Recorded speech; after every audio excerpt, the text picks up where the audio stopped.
everybody, in this video we are going to create player movement. So let's start. So for player movements we already have added cross-platform inputs, but now we want our player here, and also we want a script for this. So we will create a new folder, and here I will just name it scripts, and let's write our first script. So create C# script, and we will name it player controller. Okay, and now we will open the script in Visual Studio Code. Okay, so we are in script, and the first thing we have to add is using Unity standard assets dot cross platform input. So it is necessary, so we are getting this class from standard assets script, and now we have to create some variables. So here I am going to create a variable rigid body 2D, and with this variable we will get a rigid body for our character, and we have to attach this rigid body, and I will just add the name of this variable RB, and then we can create a float, and we can assign direction X, so X direction. Also we can create another variable, we can add animator, because we need animator component as well for adding animations. Also we will add one serialized field, and inside this field we can add a variable for movement, so we can add move speed, then we can assign the value to move speed. Also we can add jump force, and we can assign a value to jump force. We can also and we can also add bullet speed, because we need bullet to be there from our gun, so that's nice. So after that we also need a variable for bool facing right, so if we are facing towards right or left, so in initial state we are facing right. So after that we also need vector 3 local scale for getting the scale of the object. Then we will create a public transform, this one variable, and we will name it, for example, barrel, okay, for bullet position. We can also create a variable rigid body 2D, and we will name it bullet. Okay, and this variable is for main player's rigid body, and this is for bullet prefab. Okay, so now after that we will move to our functions, and in the start function we will not actually we have to instantiate our animator component in start function, and before that I will just go to update function, and we will do our main programming. So here we will say direction X is equal to cross platform inputs manager dot get axis, and then we are going to get our horizontal axis. Okay, so this is very important. The spelling should be the same which we are adding here. So here we will say if math f dot absolute value direction X is greater than 0, and RB dot velocity dot Y is equal to 0, that our player is not jumping, then what we need, then we will say anim dot set bool, and then we are getting the state of the bool, and we are getting run state. Okay, and here we will say true, and I will explain it that what this means. And else we will create anim dot set bool, and here we will say run, comma, and here we will say false. Okay, so actually this means is that direction X will be capital. This means that we are calling a bool from animator component. Okay, so if we go to Unity and if you select the player guy, you can see that we have a animator controller for this guy now, as we have created the animations. So here you can see a player guy animator controller. If we double click on this controller, you can see a new window here, and where we can manage our animations. Okay, so now you can see we have idle animation in default, so when we play the game our character will be in idle position. Here in parameters we can create another parameter. So here we will click and we will create a bool parameter and we will name it run. Also we can create another parameter, and this is also bool, and we can name it jump for jumping if we have jump animation. Okay, also we can add shoot parameter. Okay, so here you can see that we have two animations for shoot and run, so we can make a transition from idle to run animation, and here we will select condition, and here we will select if run is true, then we will move to this animation, and here on this transition we will just inactive this has exit time, so it will instantly come to run animation. So from here make transition to back to idle, and here we will add condition run is equal to false. Similarly we can add make transition to shoot animation, and here we will add a condition to shoot, and shoot will be true, and from here to back we will select shoot, and that will be false. I hope you understand the condition. So now if we select this one, we have to make it has exit time on check, and now our animator controller is ready. So now here we are saying in script that we are calling this run bool, and the spelling for this parameter should be same with the script function. Okay, so whatever we are using the spelling in script. So now you can see that we have update function with if else statement, and now we will create another if statement here, and we will say if rb dot velocity dot y is greater than 0, if he is jumping, then what we need, then we will say anim dot set bool, and we can add jump animation. Unfortunately we didn't add it jump animation, and I will make it right now, no problem, and then we will just add else after this if statement, and actually if there is one line only for the if statement, then we can use it like this, and then we can add else, and here we can say anim dot set bool, and we can say that we need jump. Okay, false.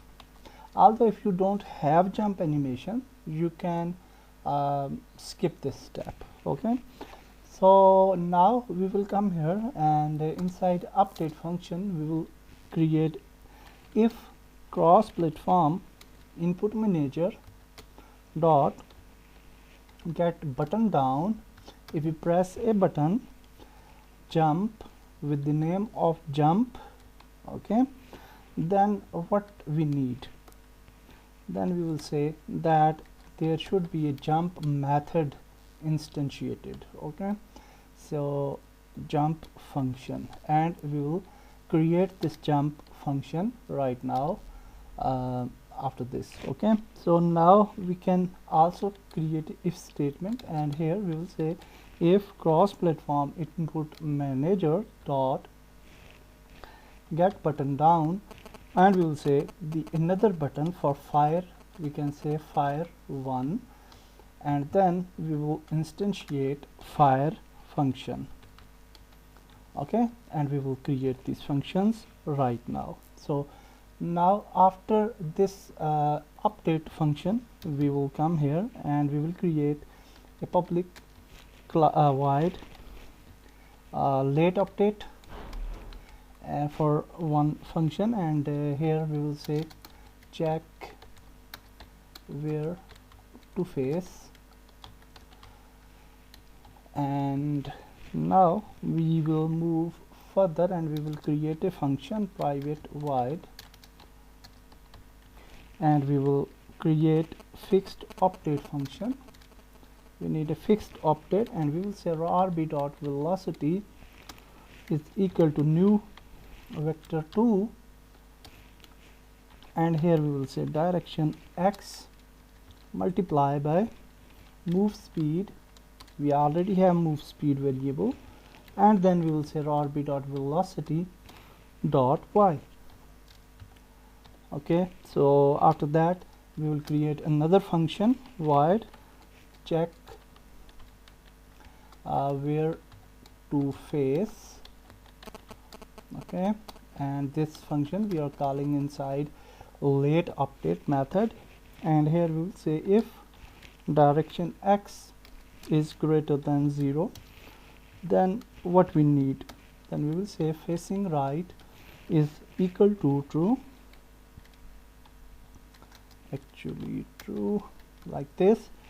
And also else we want if direction x is less than 0, then what we need, and we will say facing right is equal to false. Okay, so that's nice. Also we will add one more line here, if facing right, and here we will create 3 brackets, and we will say if facing right, this one, and if our player is facing right and local scale dot x is less than 0, then what we need, or we will add another statement here, or okay, and we will say facing is not facing right, and local scale dot x is greater than 0.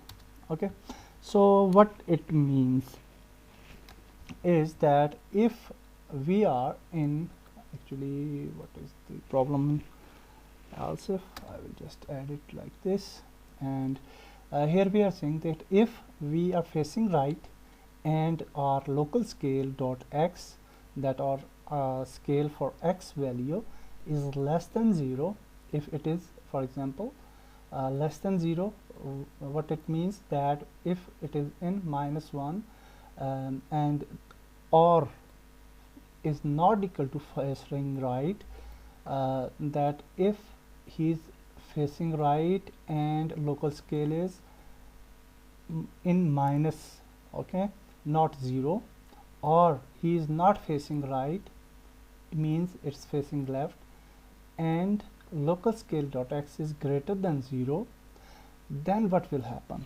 Okay, so here we will say local scale dot x multiply by and equal to -1. Okay, so what it means, that if he is moving right, and if our x we are x key for it means that if we move towards left side, if we press left icon for moving it left, then its scale should be inverse, and it should be from you can say flip. Our player will flip towards other side. Okay, so that's why we are using -1.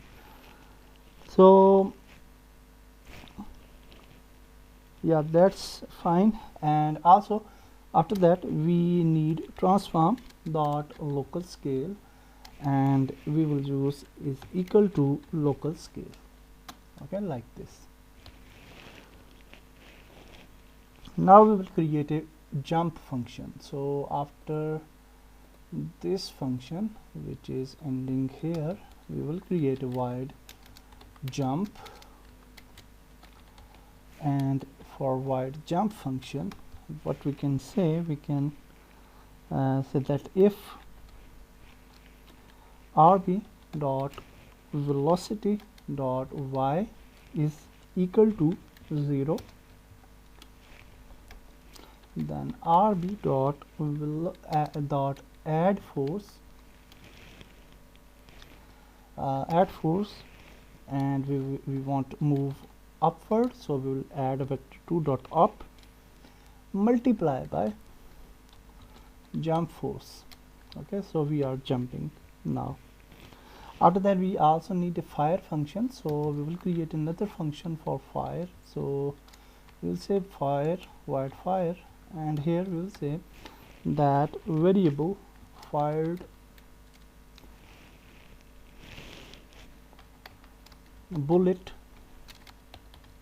We are creating a new variable and we will instantiate, and we want to instantiate bullet, okay, which will be our prefab, and we are instantiated it at barrel position. So we will say barrel dot position, and then after that we will also add it barrel dot rotation as well for rotation.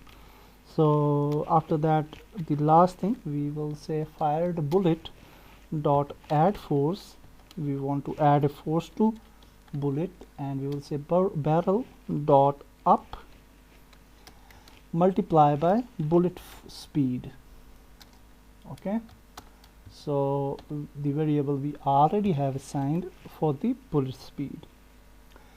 So that's nice, and in the beginning we should instantiate our animator component. So for that purpose we will say anim is equal to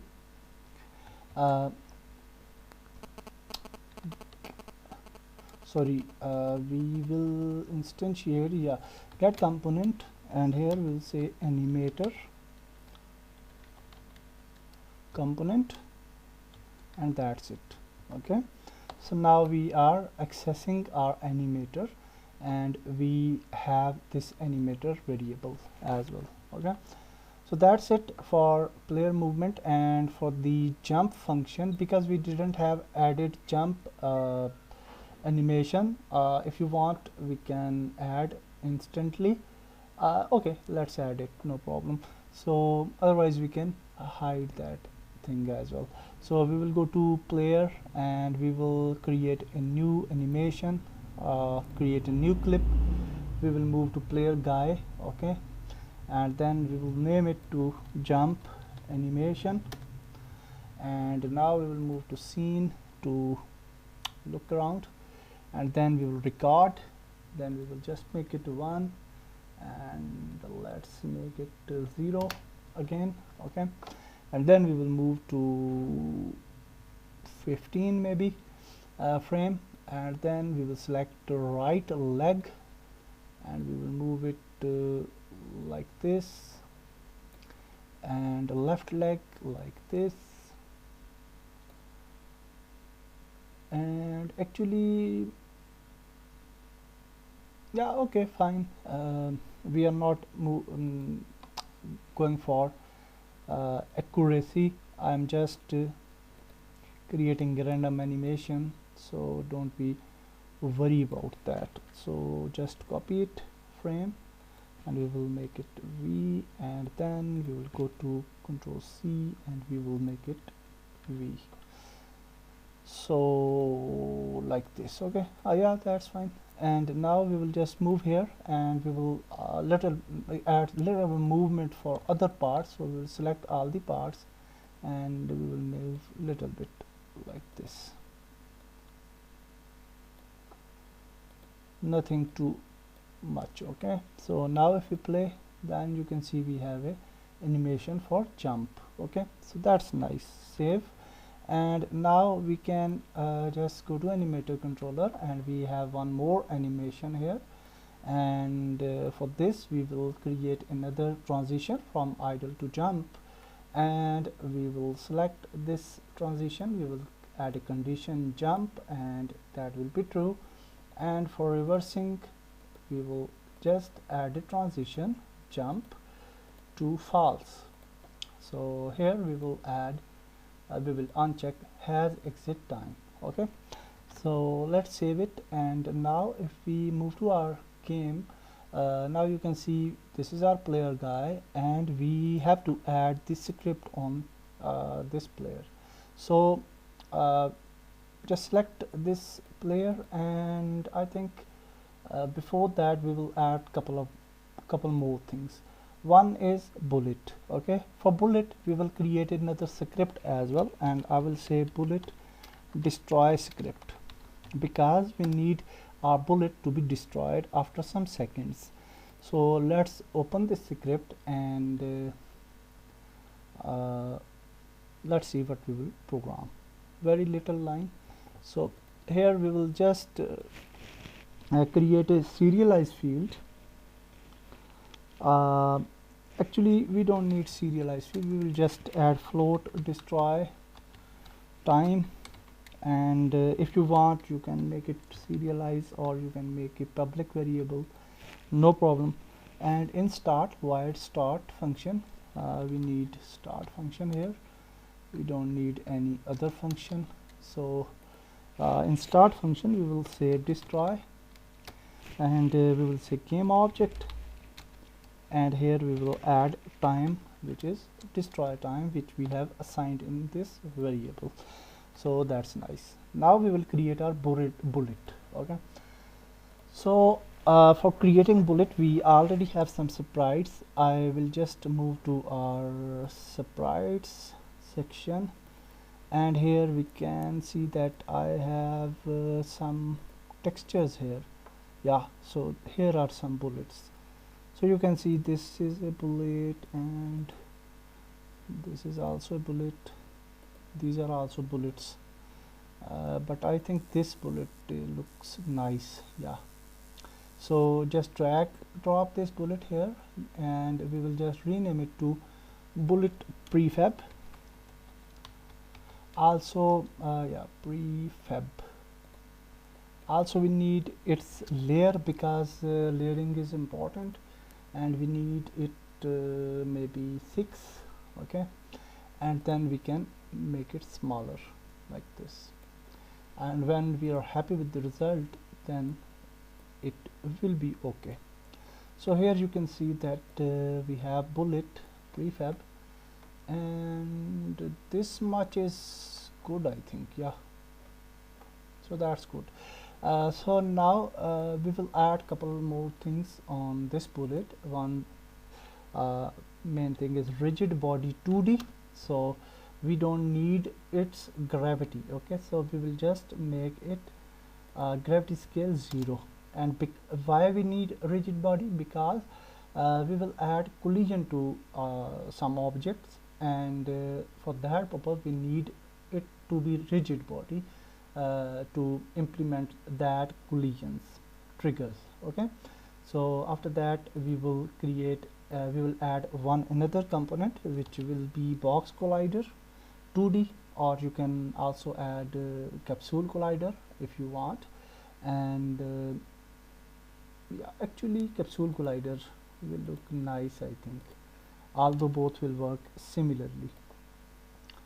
Yeah, so here we can flip it to horizontal, and now you can see that's very nice.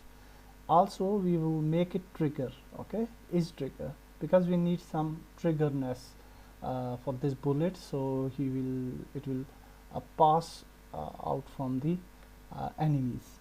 So now we will add script for our bullet. So let's select the bullet, and we have rigid body, capsule collider, everything is fine.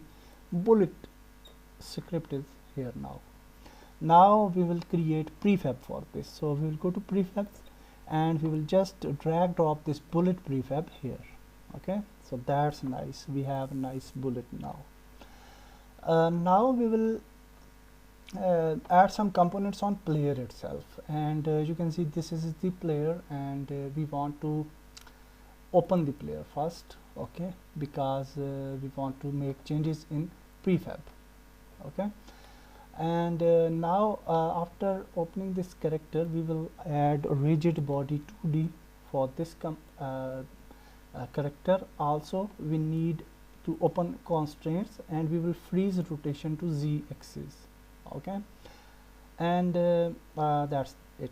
Also we want a capsule collider 2D for this player, and unfortunately we can't see that collider.